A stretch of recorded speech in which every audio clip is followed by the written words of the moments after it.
clear tu te chibai levek mule hei kan hriat theu angin tun ai kon chu thil mak tak tak mai a thleng hnem em maya competition an nei lai atang to in mi pui ngai ven a hloa boruak anei liana mi pui lam te po en lo lau reng in kan khosa a ti mayang chulai kara competition azawa ama aina le zolin mi pui lam ten kan ngai ven zui le zola mon le ati thei hiala contestant te hun ton le an sing nun lo ma chon mek te mi pui hria ta tarlan ani chho mek chuan an ma ni khongaya leina tu an tam le zol ta em maya tun ai kon te tanga mi pui lam pon kan thilin ti mu thade unia ka hria chu khongai na tanga mangai na thil pek kan hlan hi arau pui mangya o ka tia adong tu tan phei chuan alom om du khopin rinoma mi pui lam te po kanin phala thei top chuin an ma ni chom dol na thok tura kanin nei thok tura kan nei ang tok thok khom kanin ti mu lai hi zir lai thatak le nakin zelatan puwa mizau mangai na chom nun zel tlak ni in ka hria hei tuna po tlangwal bekima ai kona top 3 pathum na nina changtu pualin thok khom alo om le teu to maya it ai kon top 3 lal bekima bk a then tlang tlangwal tan offense group intel khom te chuan bike leisak antum ve tarup maile tin an ron posa hei chiar chiang lok taila tuidam tlangwal jela ro sanga kha offense 10 an lo hlan to boka tuna bk tan official fence group pakhat thau thuzia hi karon copy top mai dor ni karon chia dor ni member tam jok du dan angin bk tan hian bike ngei leisak veila ti chu kan ti thlang dona group dang nen tang kopin kan thok ho me kani amaro chu bike em han le rup tur hian kan poisa tling khom hian ala tlin chi lova voin dar ko thleng pek lu thei kan ti kha tiam chinom lovin kan han hong le ani bike le tur model vel hi engma soela om chuang lo na chungin noi khat sing ro ka tanga noi khat sing sari man vel hi ni thei se aduoma chutiang ani chuan poisa tling khom atang hian thlir taila kan tlin lo hi atam to lo khop mai khongaya tran min han lak puile turin kan ngen tak meu chewani tin bk offense group an posa klingkhom hi group 1 le 2 singruk sangria janga somsari paretania midang group atangin singsari sangni zaruk somsari paruk ania awa hian noi khat singli le sangkha chani somnga pali lai maya klingkhom to a ti hian bk tan alapek thei renga annoe number a hian bk tan puinan nilavin azai lo ngai lua lo support tu tiango lo man tila amoyang alapek therengani 8794 343 230 8787 501 734 a hian ama du saka thil pek petu tan alapek therengani ti khasheila tin he thil thokhom tu te jingami pakhatin hei poi modewaron thri hingai thalok taila bk hian min peruati lawa ama le ahla du tu ten pek ve chak na thinlung kan nei awangin kan pe mai ani kan pek chan le thokhom chana sei sel an lo umpal takin bk hitan pui ngai ngorngor ani wanga poisa thokhom kan ni lawa kan du sakna sang berlan tir kan chak awangin kan pe jok ani ti hi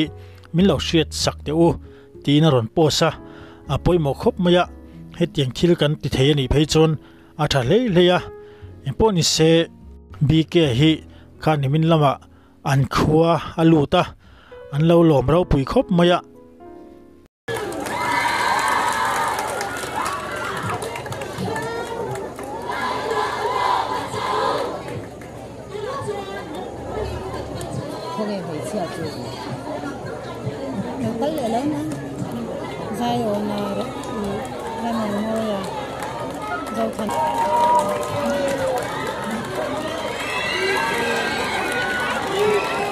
bodyguard po anay sa po may kung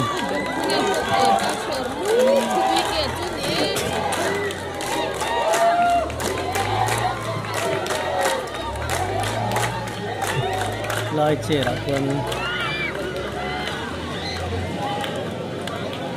chair kon zon chu do na ni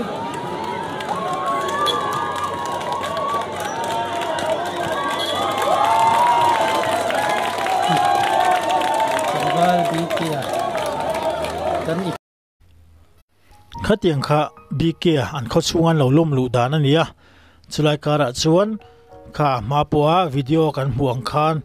BK ero van doi thlak takin nu anei to lawa tukin jing lama anu thlan lama akala anu thlan thlolai video hi kan thliranga ril ru ne khop maya he video ka siam lai po hian ka siam hlei thei lawani ril ru ne khop maya thlir tulam te po in ril ru a khoi viawin karinga engpon ni se video te kan thlir hawanga heng thil kan thlir atang te po hian sei chak te sei du tam tak te po kan nei theya chunga te po chuan dule comment lama te kan sei le bor bor don nia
Can you come go?